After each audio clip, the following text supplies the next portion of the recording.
Welcome to the Jill on Money Show. It is Friday, July 15th. I cannot believe we are right in the middle of July. Mark and his family are still recovering from their various illnesses. What did you just say? You said you feel 5 days of every week is okay and 2 days not so good, or the other way around? No. I said it seems like 5 days a month is when I feel healthy nowadays. That's it. As I told you, my son is a 45-pound germ. A 45-pound Petri dish is what he is. Okay, well, I am just, I'm back in my mode. I'm in my summer mode. So a couple of things that I have to talk to you. So we are recording here in the beginning of the week. And so let me tell you about what happened over the weekend. So, I'm doing my training for my ride. Again, thank you to every single one of you. If you've given $5, if you've given $500, I had one $5,000 donation for the cycle. How about that, Mark? It was pretty good, right? That's a rich friend. Anyway, so thanks for everyone who is supporting me, but I'm heavy duty back into my training now that I am back in my post-vacation mode. So, Mark, you've done the FTP test for Peloton, right? Yeah, it's been a while, but I've done a couple. So I did one. It basically, this is like a test to see how fit you are. You just leave it there. I mean, I was dying. Anyway, so 2 days later, over the weekend, I did what I thought was brilliant. I went for a longer bike ride outside. So I was on the bike and Jackie and I went out. We went for the first 18 miles together and, kind of meandered. It was nice, relaxed. And then she went home, dealt with the dogs, and I kept riding. And I was trying to do 40 miles outside. Mile 36, flat tire. So for those of you who think that why would you ever go out biking by yourself if you didn't know how to change your own tire, I understand exactly what you're thinking. And I kind of sort of thought I knew how to do it, but I was like, maybe I'll just call Jackie. And she picked me up in the car. We went to the bike store. They did give me a little changing of the tire boot camp. So you know what happens? This is what my commentary is, that when you're outside, it's not as hard as being inside because you get to coast at some point. Right. And so when you're inside and training, you don't get to coast. So what happens is the mileage is easier. Like just to do, like, for example, those 36 miles in, 2.5 hours, no big deal. But when I did yesterday, when I was riding, I did 21 miles in 64 minutes. And I was dying when I got off the bike, dying. So I have to really stretch it out. I have to just pace myself. I'm not good at that. So that's my update. All right, let's do some emails, Mark. Okay. Because I got to get on to this. If you have a financial question, we would love to hear from you. Go to JillOnMoney.com. Click the Contact Us button. Let us know if you'd be willing to come on the air. Otherwise, we are doing a bunch of email episodes because we want to make sure we get your questions answered. Deep breath. Here we go. This is from Al, who says, I love both of your podcasts. Okay, thank you, Al. We have two podcasts, this one and Eye on Money. Okay, I have two mortgage questions. You usually encourage everyone on the show to get a 30-year fixed rate mortgage, not pay extra on the principal. I understand the theory is most people can earn more in investments than their mortgage rate, especially considering the recent historic low rates. However, does the theory still stand as mortgage rates have risen? Mark, I'm less of a fan of the 30-year fixed, given that rates have popped. And because I don't think that rates are going to stay this high for, 10 years, let's say. So first of all, of course, it depends on the person. It depends how much money you have to put down on the home. It depends on a lot of factors. It also depends on, kind of what your circumstance is in liquidity, because a lot of people don't have these options. So I think that it is not necessarily the theory, if mortgage rates are at 5 or 6%, that it's the same scenario that we would advise when rates are at 3%. That said, let's look at the numbers. So if there's a specific question that one of you has and you're listening to this, we really want the numbers and we'll help you out with that. So Al goes on to ask, if most people are not paying off their mortgage early, are you encouraging them to go into retirement with that mortgage or maybe pay it off in a lump sum at retirement age? Again, really dependent on the person's situation. Sure, it is great to kind of walk into retirement and be like, I don't have any obligations. However, if that means that you have no liquidity and you've got to pull money out of your retirement account, pay tax on that money, and now you are shoving it down on this mortgage and paying it off all for your emotional well-being, but your financial well-being is not nearly as good, then no. But sure, if you could pay it off and have no other obligations and you've got plenty of liquidity, fine. I think that for a lot of people, they sort of pay these things off as time progresses, as the cash flow allows. And of course, it depends on the rate of the mortgage. I will say this, Mark, I think that more people, if we can do this responsibly, again, please don't do this without talking to us. But I am intrigued at this moment in adjustable rate mortgages. I think they are worth considering depending on your specific situation, that if that can get you into a house and you know that for the next 7 years, you can afford this. I do believe where we are today is not where we're going to be within the next 7 years. I think that we'll have a shot at a refi within those 7 years. Agreed or not, Mr. Mark?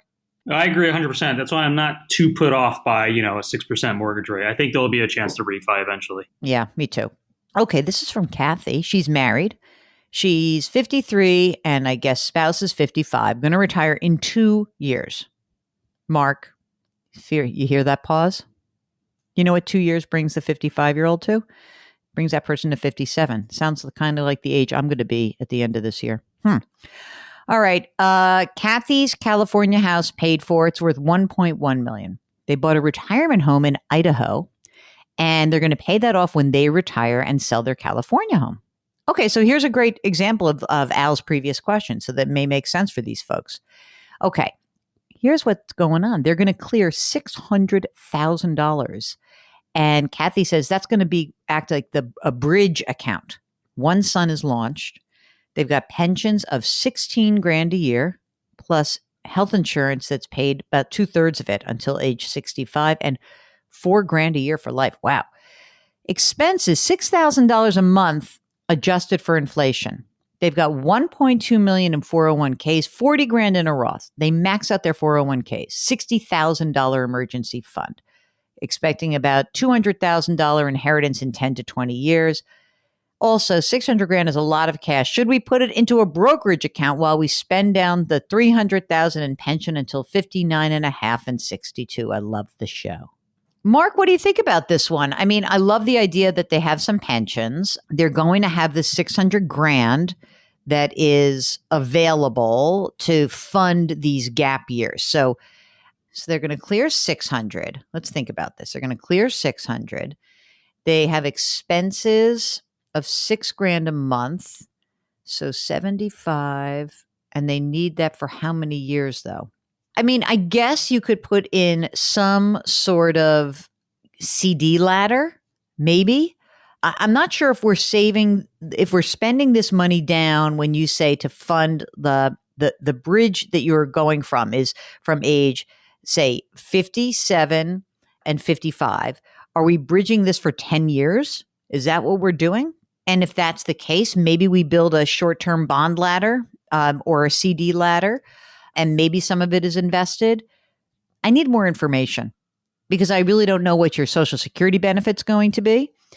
I'm also not sure you should be putting more money into the 401ks in the next 2 years. So it sounds like a pretty good game plan. I need some more details. And it's not worth the risk. What are you going to make? In other words, if at the end of your 5 years, instead of having spent down $300,000, you spent down $260.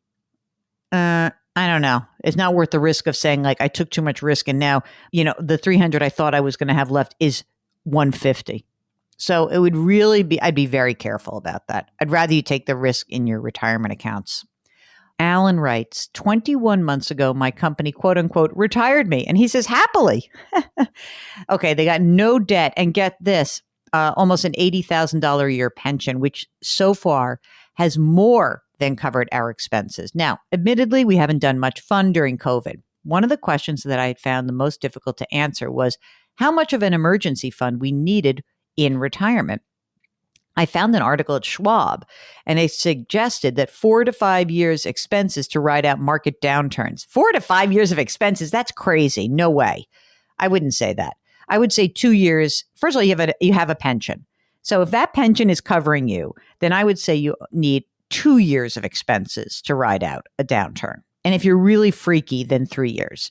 But anyway, whatever remains, the question is, why would I invest any of the remaining money in bonds or bond funds when I know over the long haul stocks have significantly outperformed bonds? It seems to me that we nearly fit the Buffett model, 10 cash, 90% stocks. Am I missing something? Yeah, let me tell you what you're missing. Warren Buffett does not invest for need. He is a perpetual investor, meaning that he is not investing for an end date, and you might be. So what I would say is this. The reason you have bonds is that, yes, of course, outperformance means something, but during retirement, don't you also want stream of income to help kind of smooth out some of the variability in your retirement account? In some respects, I would look at it the other way. Because you have an $80,000 a year pension, and that does cover your need, why take so much risk? What's the point? And what do you need the outperformance for? Are we investing for your kids? Maybe. I think you need to have a couple of years in a safe place. But other than that, I don't see the benefit of being so overly aggressive. I think that, this current first 6 months of the year notwithstanding, bonds can really be a very good ballast against variability in returns. And by the way, even the first 6 months of the year, it's like stocks are down 18%, bonds are down 10. 10 is less than 18. Okay, here we go. John says that he's been following me for years. Years, Mark. That's how long it's been. He's learned a lot about investing. He says, we invest in Vanguard index funds and we're moving into full retirement. I've been managing our money with the occasional help of Vanguard advisors for years. Now, they've advised an allocation, and with some tweaks, he said tweets, with some tweaks of my own, I've been happy doing it myself. Now, with advisors charging fees, I'm trying to decide if we need the help. With only fixed income from a pension and Social Security meeting all of our needs and wants, our $1.5 million in retirement accounts is basically growing for our heirs and charities. I met with a personal advisor. It sounds good, but the cost is 30 basis points, 0.3% or a little more. I don't feel I need ongoing help, except I'd like to have one-time advice to review set allocations to Vanguard recommendations. After that, with no new money coming in and passive investor, I'm a set it and forget it kind of guy, except for rebalancing. With $1.5 million bucks, would I be nuts to use the Vanguard robo-advisor to establish our allocations and patterns and rebalancing? Should I hire an outside one-time advisor? Is this just penny wise and pound foolish to go ahead and hire the advisor? What do you think? Mark, what do you think? I don't think he's crazy if he just wants to use the robo-advisor. It sounds like a very straightforward situation. Me too. I don't see why you wouldn't do it. And as you get older, you may not want to even do it so much yourself. And having the robo and having the person, having a holding mechanism is not terrible. Laura writes, oh, this is so nice. I just want to say how much I love and admire you. Oh, Laura, thank you. Laura worked in finance as an assistant in an investment bank for 22 years. And she says, I appreciate a woman rising to the top as you have. I am not at the top. I'm firmly in the middle. Don't worry. But thank you, Laura. Here's the question. Are the employment numbers accurate? I myself have taken a part-time job. I make 1/3 of what I used to make in order to care for my children full-time, thereby eliminating a 3-hour commute and expenses for childcare. That's so good. Do the employment numbers take into account the amount of women who have had to leave the workforce or downgraded their jobs just to provide care for their children? Thank you for your time. Sincerely, Laura, part-time worker, full-time mom, wife, driver, finder of lost items, laundry specialist, etc. Mark, I think you have that job also, of those other jobs. Laura, that's a great question. The numbers do take into account people working part-time. What we don't know is how much that part-time income is replacing what was once full-time income. But it sure does make sense to me. Why is the labor force shrinking? This is what people have been asking me. What's up with the labor force? And I think the answers are interesting because number one, yes, people are retiring. But there are clearly people like you who have realized that it ain't worth it. the extra money is not enough because once you factor in the long haul of commuting, once you factor in the cost of childcare, if you can even find it, it seems to me that is a great choice. So the numbers do sort of incorporate it, but not in the full picture that you're presenting. So now I've gobbled up all the time, Mark. I apologize for that. I'm in a good mood. I woke up early, had a good TV hit this morning, feel good. If you want to feel good, you want to weigh in on your mortgage question, on your downsizing recommendations, on your upsizing. We've had some upsizers lately. That's always been interesting. If you just need some help with a general financial question or a very specific one, all you need to do is go to our website, jillonmoney.com, click on the Contact Us button. Let us know if you'd be willing to come on the air. If not, we're going to be reading these emails and find out what's on your minds. We love to hear from you. If you wouldn't mind, sign up for the free weekly newsletter. It's there for you every single Friday. So today, for example, you'd wake up, you'd hear the show. Later in the afternoon, you'd get the weekly email. And it's a great prep for the weekend. Kind of gets you in the mood, right? Mark does all the work because Mark Talercio is the executive producer, the best one in the world. Isn't that fantastic? Our music is composed by Joel Goodman. We are distributed by Cadence 13. We ask that you leave us a rating and review on Apple if you wouldn't mind. And please try to lift someone up today. Grit, growth, grace. Thank you for listening. We'll talk to you tomorrow.